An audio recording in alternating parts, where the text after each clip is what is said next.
morning. Happy Easter. It's great to see the place packed out. This is really exciting to see. I think about the last couple of Easters, and it keeps growing every Easter. So this is good. This is good. We've got a few more seats, but pretty soon we'll be full. If you've been following along, we're going to go through the book of John, the story of Easter. Most people know this story. It's quite a common one, so I don't want to bore you or take you into things that you already know all the time, but hopefully we'll see some new things in this and think a few things through. Probably before, most of my preachings come out of John this year. And you see, Jesus has been on this journey. He's coming through, and then as you saw on Friday, it was kind of the down day of the year, the sad day, the Jesus crucifixion, the horrible stuff that went on all around him, the death of our Saviour. And for those, if you can kind of put yourself in that position, you've been with somebody, you've got all these great expectations, you're hoping all these amazing things are going to happen, and then all of a sudden, it's gone. All of a sudden, you feel this despondency, this sadness. And then we get to today, right? Today's hopefully the day of celebration.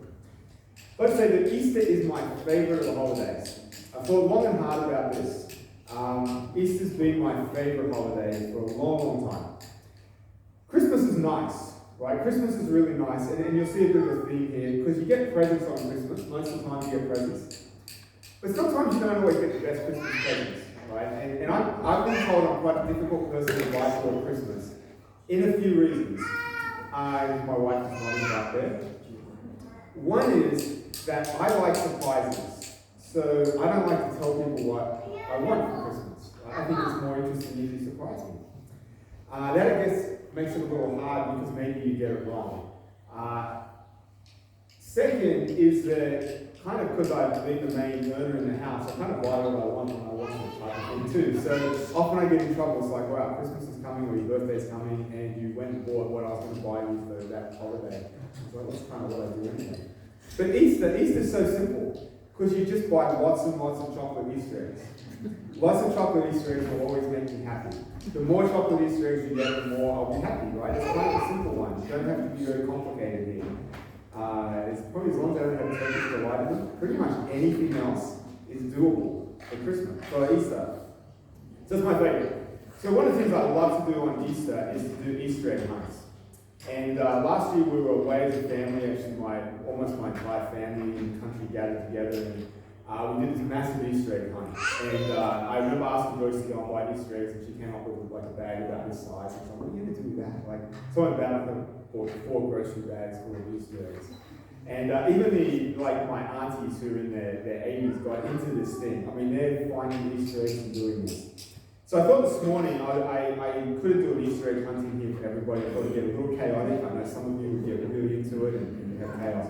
So I want to invite up just 2 people, and we're going to have our little celebration this morning. So if I could have Hannah and Megan come up.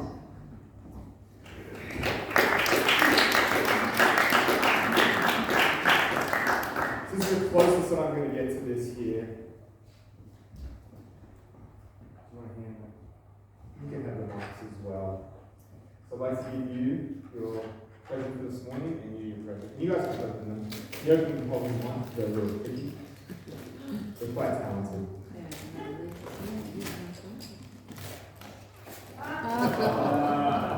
Meant to be nice to a Pastor Coz.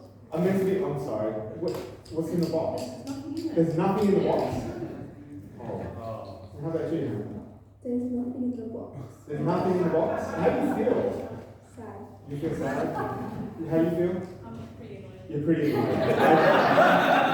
Thank you, baby. That's, you can go back to your seat.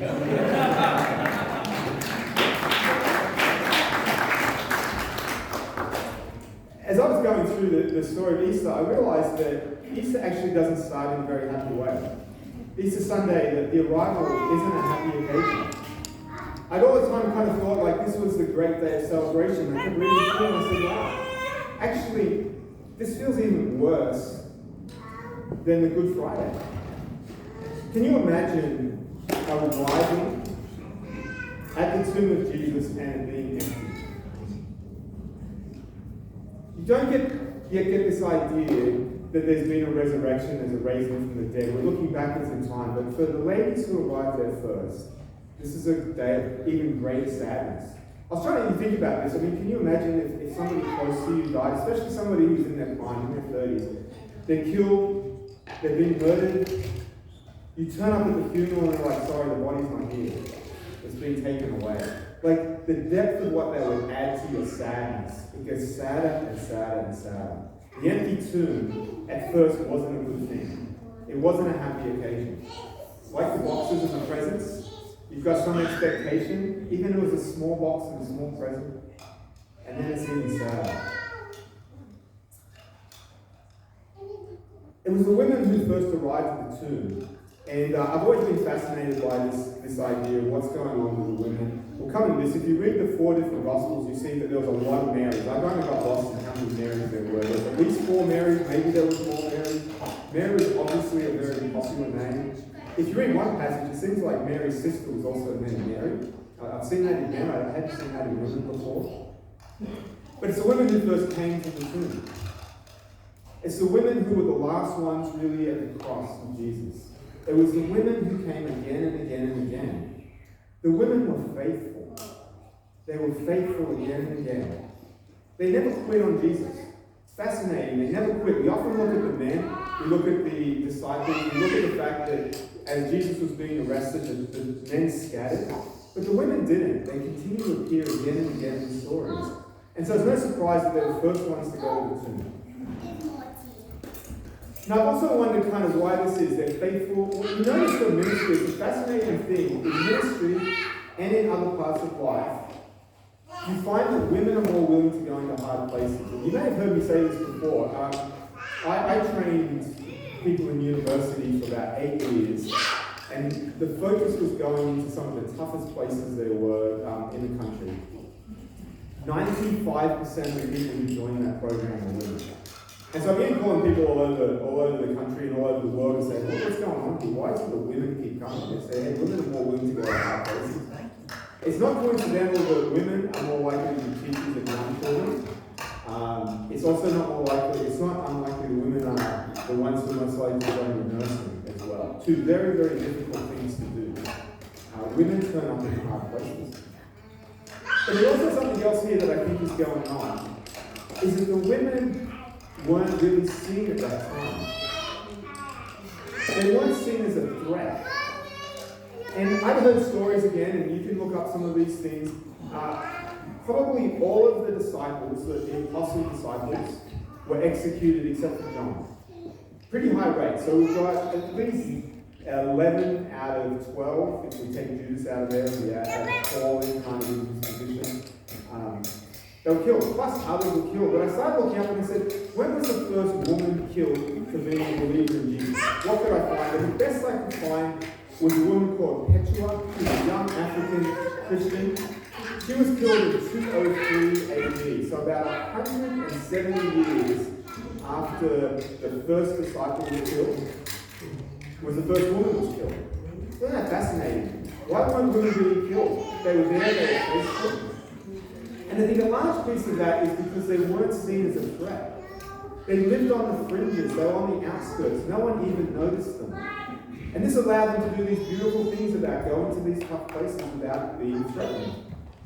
The society didn't see them as a threat, and I think actually the society didn't see them at all. And we see that a lot in current society. If you're on the fringes, if you're one of the outcasts, people don't see you. You think about that if you pass somebody that's homeless, how few people actually look, they don't actually see them. You think about people who are destitute, people in the roughest places, they're often not seen. But in this case, it affords a beautiful opportunity. Women could go places that men couldn't, because they weren't seen as a threat. And so we've got these 4 women, they arrive at the tomb, they've lost somebody, their sadness has increased. It almost seems cruel. Mary Magdalene in particular, who this part of the story focuses on, she's come from a rough background. Right? Like she was out there, she was about as rough as we saw in the women. Jesus heals her, looks like he heals her from a demon possession, restores her. And a comment that Jesus makes, and we see this affirmed again and again, those who've been forgiven much will love much. And we see that depth of her, right? She's the first one to turn up. She's the first one to be there because she loves so much. But think about how destitute that will make her feel. Think about the sadness. Here she is at the tomb, and the Saviour's gone, and she thinks his body will be taken away. Try to get Hannah and Megan to come back up again. I don't want to waste too much of your time with you this morning.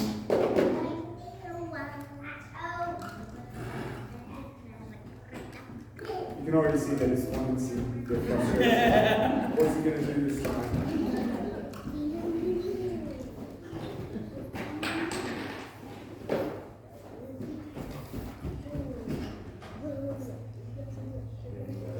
Now you can look in these boxes and see what's in there. You can show some. This is coming out. It's kind of pretty stacked full.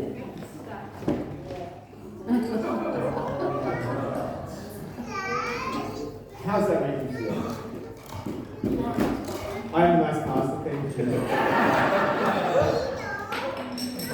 You're happy? You can keep going. You can go back and sit down now.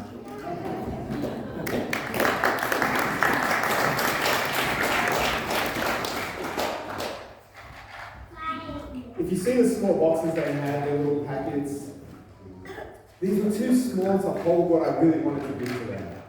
They weren't big enough. And when you think about that, when we think about this tomb, the tomb wasn't big enough to hold Jesus. Even death wasn't big enough to hold Jesus. I took my daughter Melanie to the first live football game last weekend, and it was off to a bad start. Our team was down by 14 points in the first 10 minutes, and I thought, what have I done? Why did I bring her to this game of all games? I looked through the schedule and I thought, boy, there's some easy games coming up, but I picked the hardest one to start off to take over the game. And I'm thinking, I just want to leave. Now, I've never walked out on a football game. It's kind of not my nature, but I was thinking, maybe I can say it's her birthday as well. It's like, maybe we can just go out for lunch. You know, skip the game. It's not going to be that good. Usually our team, when that happens at the start, they'll usually be down by 50 by the end of the game. I'm like, this is sad. This is not going to work out. I was like, what do? We hang out because we've got nowhere else to really go, right? We're sitting at the game. It's going to be embarrassing to get up and leave. I'm going to have to be shamed. I said, let's just hang out. And then the team starts to play better and better and better and better. And by then, Mel, I'll tell you, I'm usually not like a terribly emotional person when I get up, but I'm standing up and cheering everything that good that happens in the second half. It's getting better and better and better, and of course our team wins by the end. And I'm up there cheering, right? Because it was such a sad start, but the joy that happens at the end is so much greater. The sad start brings even greater joy. And that's just a game, right? It's an insignificant thing. It's a fun thing, but that's just a game. Imagine the joy of when someone goes from sadness to the absolute beauty. There's that common saying you might say that the dawn is always brightest after the darkest night. A version of that. The darker the night, the brighter the dawn. The darker the room, the brighter the light will shine. If you've ever gone into something really dark or gone into a dark cave or into your room, it's the smallest light that it shines so bright. I love sleeping in a dark room. I really like that room dark. And one of our challenges is an alarm clock, right? So Joyce got me a new alarm clock. It's got 4 settings of brightness. But even on the dullest one, in a really pitch black room, the light shines brightly enough to make it annoying at night. You've got to cover up that little bit of light. The darker the night, the brighter the dawn shines through. And that's what we see here. Now I want to add in, we've got a few other characters in the story here. We've got Peter and John. And so after Mary's got this feeling of, if Jesus is gone, where is he gone? She runs and tells Peter and John. And they take off running, right? They sprint down here. Now I always find it interesting, if you read the book of John, John kind of always puts himself kind of in the center point, right? He beats Peter to get to the tomb. And he's got to put that in there. Like, I ran just a little bit quicker than him, I get there. He waits outside. Peter goes in and sees that Jesus is missing. And then John steps in after that. And again, I was researching this because I was like, what was it that impacted John the most, right? You can think somebody unwrapped all the burial cloths off Jesus, they put them there. But the way that they think that this happened was that the cloths were left in such a way in the tomb that it looked like Jesus vaporized through them. It wasn't like they were unwrapped. It was like he came through them. Whatever it was, it impacted John enough that it says that John believed. That John believed. That at this point, he believes that Jesus has been raised from the dead. He's not thinking he's been stolen. He's not thinking that they're taken away and done something else to him. He actually says he believes. And this puts John in the first place as the first person to believe in the resurrection. Quite impacting. Quite amazing. Then we go back to Mary, right? Because they take off again. And these guys are in and out of the story, backwards and forwards. I have wondered, why they weren't there in the first place, and I think there was a mix of fear, because they were known, that they didn't want to be there, and then also maybe just, again, I don't know what to do. It's so broken, but now they've believed. And then Jesus comes to Mary. Once again, the first appearance of Jesus is to one of these faithful women. Now it says that Mary didn't recognize him. In fact, she thought he was the gardener. It's quite interesting, right? That she confused Jesus with being the gardener. I went one day, I dressed up today because my mom's in church, so I thought I should dress up. But one day I had to go into the city for a meeting, and it was at a lawyer's office area. And they asked me to come in and talk about a project they wanted to do here. And I thought, look, if you're going to make me come all the way to the city, I'm going to dress exactly how I want to dress, despite going today. So I was dressed in like a t-shirt, I think, and I just had a pair of pretty average pants on. And so I'm looking around in the hallway trying to figure out, this lady comes out and she goes, oh, can I help you? And I said, oh, yeah, I'm looking for such and such an office. And she goes, oh, you the plumber, come to fix our dishwasher. And I said, no, actually, I'm the consultant, come to help you figure out what to do. She was very embarrassed at that point. But why did Mary not recognize Jesus? And I thought, maybe, right, the last time that she saw him, he was dead. He was broken. He was bloody. He'd been tortured. There can't be a worse state that you could think about. His body had mutilation on it. That's how she sees it. And suddenly there's this healthy man. Now, maybe there was some glow about him, but it's evident that he was still in completely human form. So she sees him and doesn't recognize him. Who is this man? What have you done? Maybe she can't see through the tears that she has coming out of her eyes. Maybe her head's down. Whatever it is so impacting that she can't notice him. And then he speaks her name. He speaks her name. And at that point, everything changes. She recognizes him. She grabs him. He tells her, hey, look, Mary, I'm still a man, right? You can't cling to me. This is not good. Just hang off. I'm still a man in human form. Her life is transformed at that moment because he speaks her name. The tomb can't contain him.